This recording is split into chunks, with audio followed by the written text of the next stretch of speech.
một cái thìa nhỏ như thế này. Chúng ta sẽ cho vào bình, mình sẽ phun lên gốc. Khi dùng bột ngọt được trong một tuần lễ thì nó phát triển rất là tốt. Cái phần dược thêm thì các bạn thấy cả một cái lóng tay. Chào các bạn, rất vui được gặp lại các bạn trên kênh của mình. Hôm nay mình muốn chia sẻ đến các bạn một cách dùng phân bón mới để giúp cho những cây lan hồ điệp trồng tại nhà sẽ phát triển và tươi tốt hơn.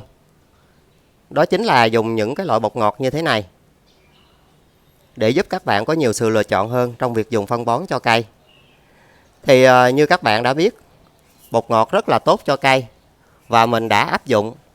Thì trong khoảng một tuần lễ thì những cái rễ nó đã bắt đầu mọc đây. Và cây phát triển rất là tốt, lá cũng đã xanh hơn rất là nhiều. Còn cái phần này là cái phần vượt trội đây các bạn. Đó, cái phần trắng trắng này nè. Thì đối với lan hồ điệp khi chúng ta dùng bột ngọt để bón cho cây thì cái phần rễ này nó rất là mập mạp và phát triển tốt lắm. Nhằm giúp ích cho các bạn có nhiều sự lựa chọn hơn trong việc dùng phân bón tại nhà thì mình muốn chia sẻ thêm để các bạn có nhiều sự lựa chọn hơn. Thì đây cũng là cây mình đã dùng bột ngọt, thì các bạn xem cái lá của nó nè, dài ra và phát triển rất tốt. Và những cái rễ á, chỉ sau một tuần thôi nó đã nhú lên đây các bạn, phát triển cực kỳ tốt luôn. Và so với những loại phân bón khác á, thì bột ngọt nó sẽ giúp cho cái lá lan này nó xanh hơn và nó phát triển tốt hơn rất là nhiều. Đây là cái phần rễ nè, các bạn xem. Đầu hút cũng đã to hơn nữa. Và cũng tùy thuộc vào sự sinh trưởng và phát triển của từng cây. Thì có cây này á, các bạn xem nè, cái rễ nó rất là mập mạp. Còn riêng cây này thì cái phần rễ nó đã có nè, nó đã phát triển thêm rất là nhiều.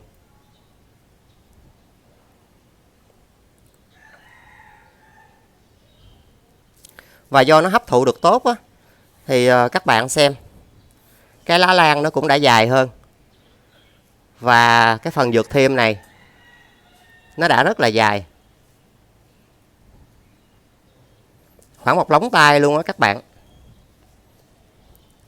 Thì mình phải thừa nhận rằng bột ngọt á, cung cấp rất là tốt cho những cây lan hồ điệp. Còn cây dưới đây cũng vậy. Đây các bạn xem, rễ phát triển cũng rất là tốt. Và cách pha thì rất là đơn giản. Các bạn chỉ sử dụng một cái thìa nhỏ như thế này. Chúng ta sẽ cho vào bình. Đây là bình 1 lít nha các bạn. Một thìa thì tương ứng với 1 lít. Và các bạn đổ nước vào. Thì bột ngọt nó rất là dễ tan. Do đó các bạn chỉ lắc nhẹ là nó đã tan ra rồi.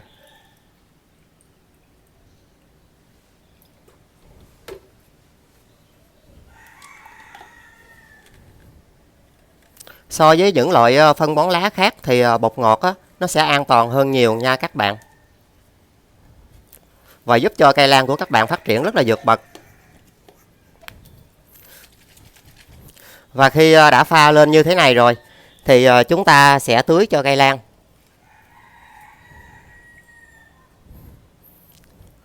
Thì đối với bột ngọt khi các bạn tưới á, là chúng ta sẽ ưu tiên tưới ngay gốc. Các bạn phun đều lên gốc như thế này nè.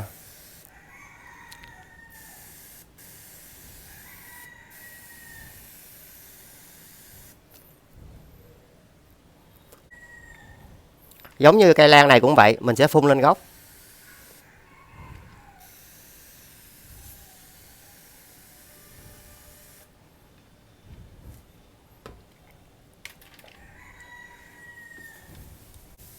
Các bạn phun đều lên cái phần gốc.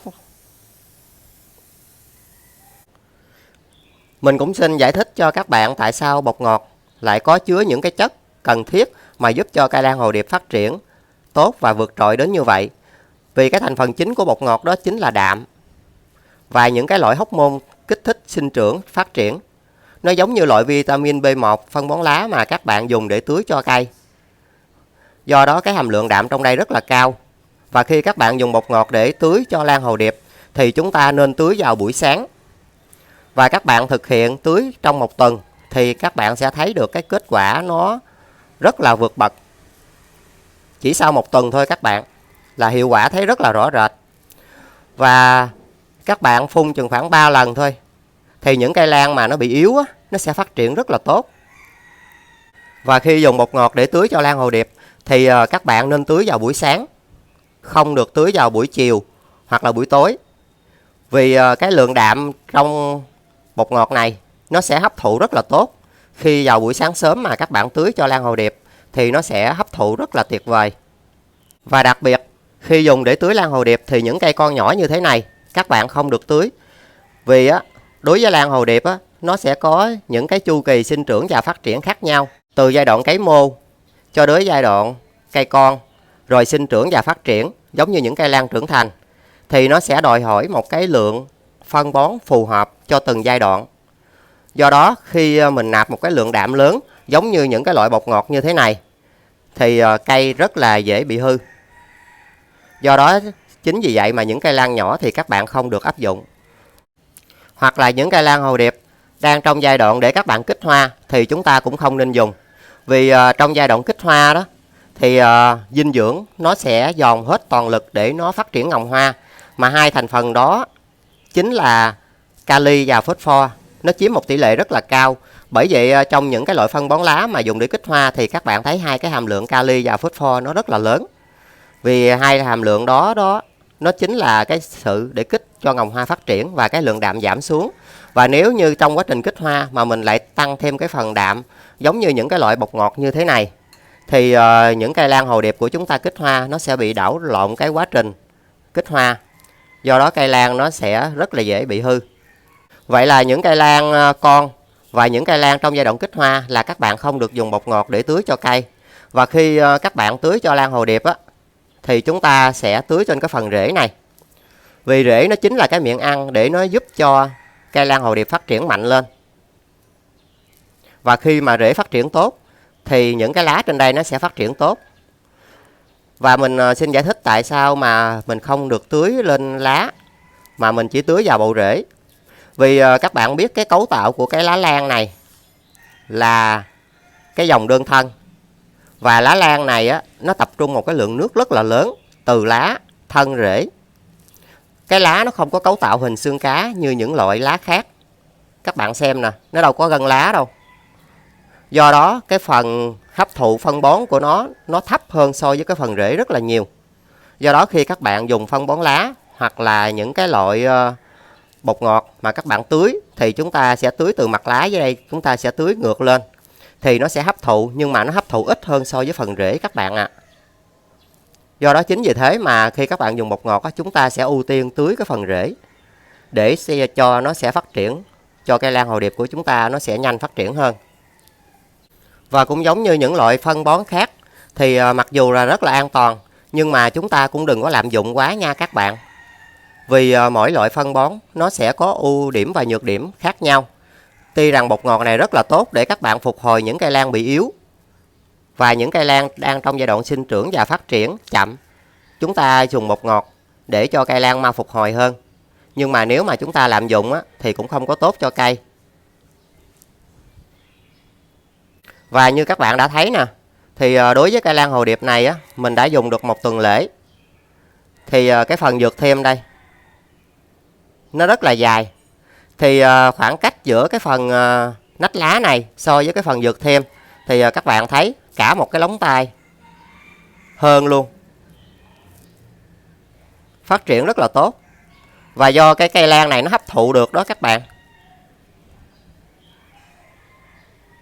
Thì tùy vào sự sinh trưởng và phát triển của từng cây, mà có cây thì nó hấp thụ tốt thì nó phát triển lá vượt trội.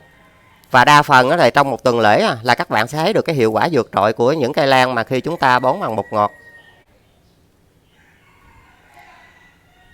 Thì cũng giống như những loại cây trồng khác thì lan hồ điệp cũng không ngoại lệ.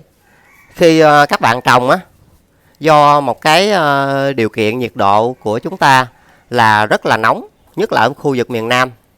Mà nếu mà cây lan hồ điệp mà các bạn không tưới thường xuyên vào mùa nắng thì những cái lá lan này nó rất là dễ bị vàng. và nó sẽ bị héo đi, vì nó sẽ bị mất nước ở dưới đây rất là nhiều nha các bạn. Do đó làm gì làm trong quá trình trồng lan hồ điệp á, thì nếu đối với mùa nắng á, mỗi ngày các bạn nên tưới một lần vào buổi sáng để giúp cho cây lan hồ điệp phát triển tốt hơn. Vì cái phần rễ ở dưới đây nè, nó sẽ cần tới từ 50 cho tới 80% độ ẩm. Mà nếu mà cái giá thể này á, nó rất là thông thoáng, mà nếu mà các bạn không tưới thì nó khô rất là nhanh. Và có nhiều bạn sợ tưới lan hồ điệp á, là chúng ta không tưới lên lá. Nhưng mà thật sự ra khi các bạn không tưới lên lá đó, thì cây lan hồ điệp của chúng ta nó yếu lắm, nó không có phát triển được. Do đó các bạn khi tưới á, là chúng ta phải tưới toàn cây lan luôn, tưới đều hết luôn nha các bạn. Thì những cái lá lan này á, nó mới khỏe được. Vì lan hồ điệp là dòng đơn thân, làm gì làm thì nó cũng xuất phát từ rừng. Do đó sức đề kháng nó rất là mạnh. Và khi mình đem về mình chăm sóc theo cái điều kiện của mình á, thì những cái đề kháng vốn có trong cây lan nó từ từ nó sẽ bị mất đi. Và nó sẽ bị ảnh hưởng bởi những cái loại phân bón hóa học mà mình đã cho nó ăn mỗi ngày. Thì những cái tồn dư trong cây lan á, nó vẫn còn. Và khi nó đã quen dần như vậy rồi, thì những cây lan của chúng ta mà một ngày nào đó các bạn không chăm sóc bằng những cái loại phân hóa học á, thì nó sẽ bị yếu ngay, nó sẽ không có bền, giống như là khi chúng ta chăm sóc bình thường. Và nhà các bạn mà có những cái tán cây á, thì chúng ta treo với cái tán cây mưa gió không sao hết á các bạn. Vì khi chúng ta trồng một cách tự nhiên nhất, chỉ tưới nước, hoặc là nếu các bạn cần thì có thể cho thêm vỏ chuối mà mình đã có chia sẻ trên kênh cho các bạn xem. Đó chính là vỏ chuối khô á. Mình sẽ bỏ ở trên mặt chậu như thế này nè. Rồi khi chúng ta tưới thì cái phần này nó sẽ tan ra từ từ, và nó sẽ giúp cho lan hồ điệp của chúng ta phát triển mạnh hơn. Và nếu mà không dùng vỏ chuối thì các bạn dùng bột ngọt. Và đây là mình đã dùng được 1 tuần lễ rồi, thì cây cũng đã phát triển rất là tốt. Và trong quá trình trồng lan hồ điệp thì các bạn cũng lưu ý, khi những cây lan mà lá nó đã xanh và phát triển tốt thì không sao. Nhưng mà đối với những cái lá lan mà khi chúng ta trong quá trình chăm sóc mà nó lại có những cái đốm như thế này, thì các bạn cũng đừng có dùng thuốc bảo vệ thực vật. Vì khi chúng ta trồng tại nhà đó, thì mình sẽ hạn chế tối đa thuốc bảo vệ thực vật. Đây nữa các bạn. Và các bạn để trong một khoảng thời gian á, thì những cái đốm này nó sẽ lành lại à. Nó không có ảnh hưởng gì tới cây lan của chúng ta. Vì khi cây lan mà các bạn chăm sóc mà cho bộ rễ nó phát triển tốt á, thì mặc nhiên là cái phần lá nó sẽ từ từ, nó sẽ có đề kháng và nó sẽ phát triển tốt lên. Do đó chúng ta không có cần phải xịt thuốc. Thì những cái lá lan này á, nó cũng sẽ lành lại và nó sẽ phát triển rất là tốt. Các bạn ưu tiên phần rễ là được nhất. Vậy là mình đã chia sẻ cho các bạn cách dùng bột ngọt để tưới cho lan hồ điệp, giúp cho rễ phát triển mạnh. Và lá trên đây thì to và khỏe, để giúp cho các bạn có thêm nhiều sự lựa chọn hơn trong việc dùng phân bón mà an toàn cho những cây lan hồ điệp khi chúng ta chăm sóc tại nhà. Và video mình cũng xin tạm dừng tại đây.